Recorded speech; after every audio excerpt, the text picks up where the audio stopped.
Alright, so this is video 4.1.3. Jeff, maintenance, can you report to the mushroom? Jeff, maintenance, report to the mushroom. And this is graphing a parabola using the TI-83 graphing calculator.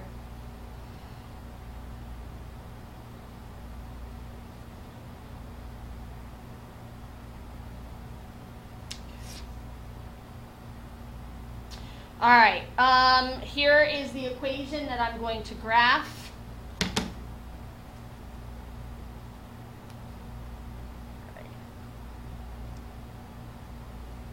All right, so I'm going to go back.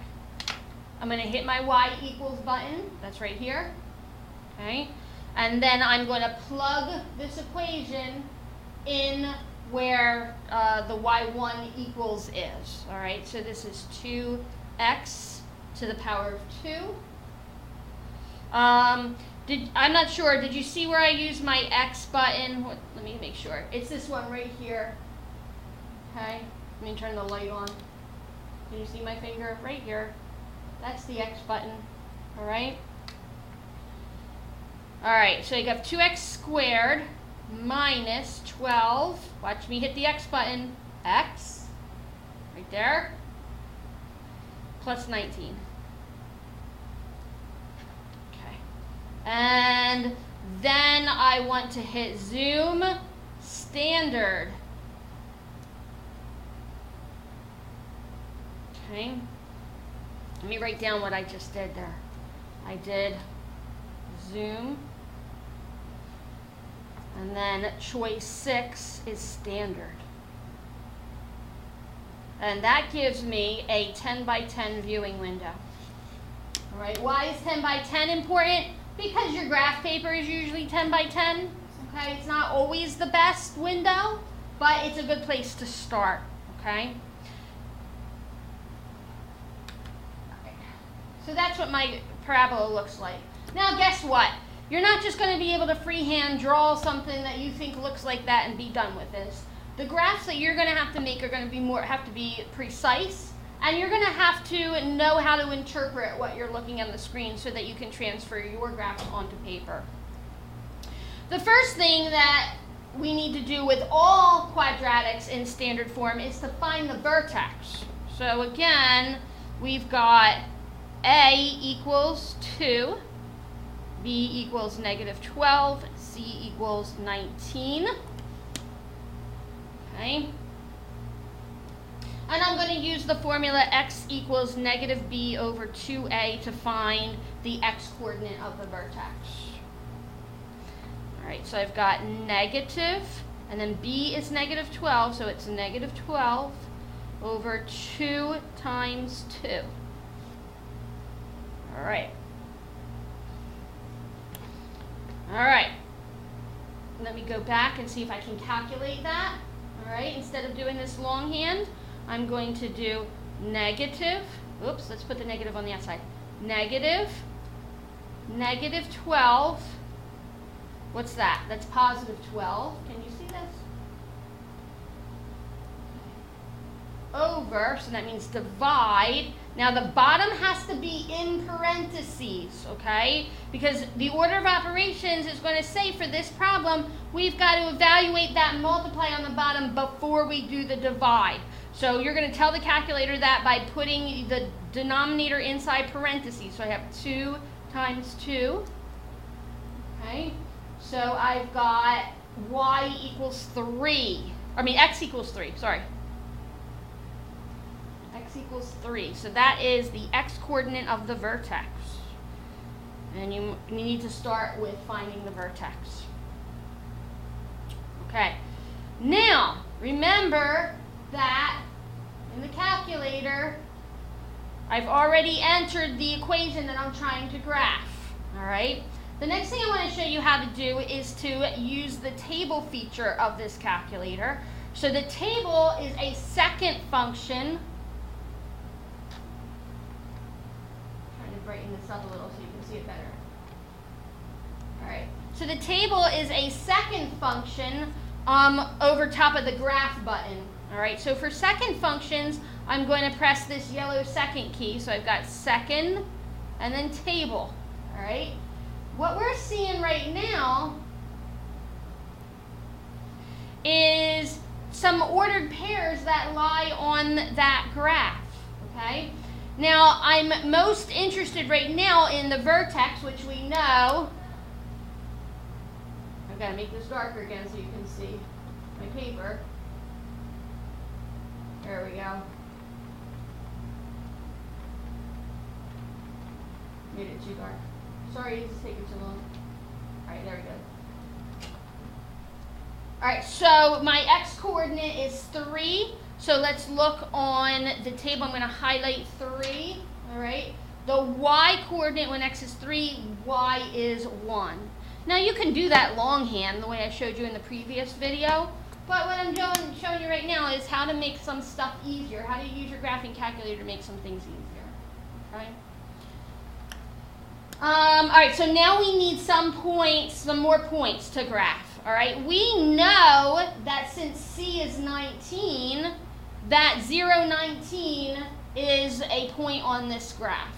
All right, but the thing is that that's not even going to fit on my graph, so it's not really all that helpful to me.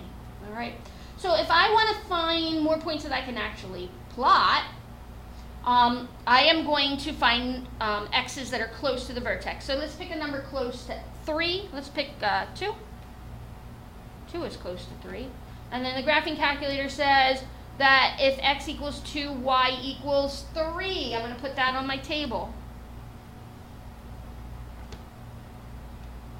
By the way, let's plot these 2 points. So I've got 3, 1. This one's the vertex. As soon as I find the vertex, I'm going to draw a dotted vertical line. This dotted vertical line is my axis of symmetry. Now I'm going to plot 2, 3, which is here. Okay. The reflection across the axis of symmetry of that point, well, that's 1 away from the axis of symmetry, so 1 more would be right there. Now you can look at that on the graph to tell what its coordinates are. Or you can say, okay, well, what about 4?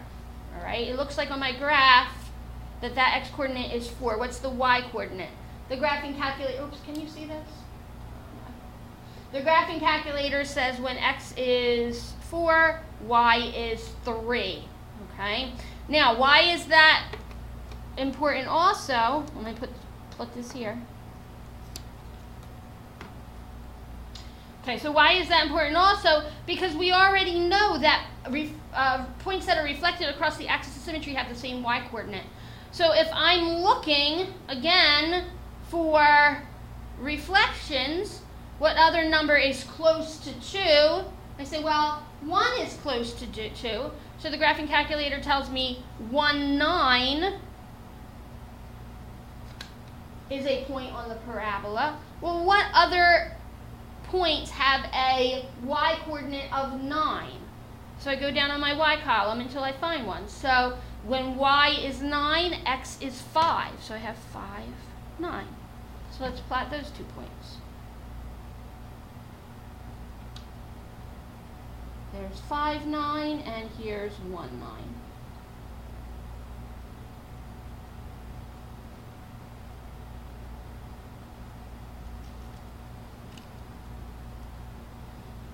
All right, so there is my parabola, okay? One more thing, I'm going to just take a look at what the parent graph looks like again in comparison to that. So I'm going to put in my y2 equals x squared. Okay. And now what I'm looking at is the parent graph, whose vertex is at the origin, and the equation that we just graphed, y equals 2x squared minus 12x plus 19. And so I want to point out a couple things are happening here. The value of a for this problem, a again is 2. It's a positive number, and so that means that this parabola is concave up, because a is positive, And back on your notes, you should already have that written down. If A is greater than 0, that means positive, okay? So A is greater than 0 means that it's positive. The parabola will be concave up. Well, what does that mean? That means that there is this cave on the up, going upwards, okay? It's like a smiley face, all right? Now, if A were a negative number, it would be concave down. That's a frowny face. Okay. Positive is concave up, negative is concave down. And then underneath that, well, we have to talk about the absolute value of A, okay? So if the absolute value of A, in this case A is 2, so its absolute value is 2, okay? If it were a negative number, it would become positive. But the question is this bigger than 1? Well, if A is greater than 1, then the parabola is wider.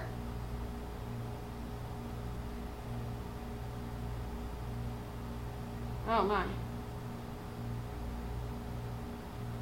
This is backwards. This should say skinny. And this one should say wide.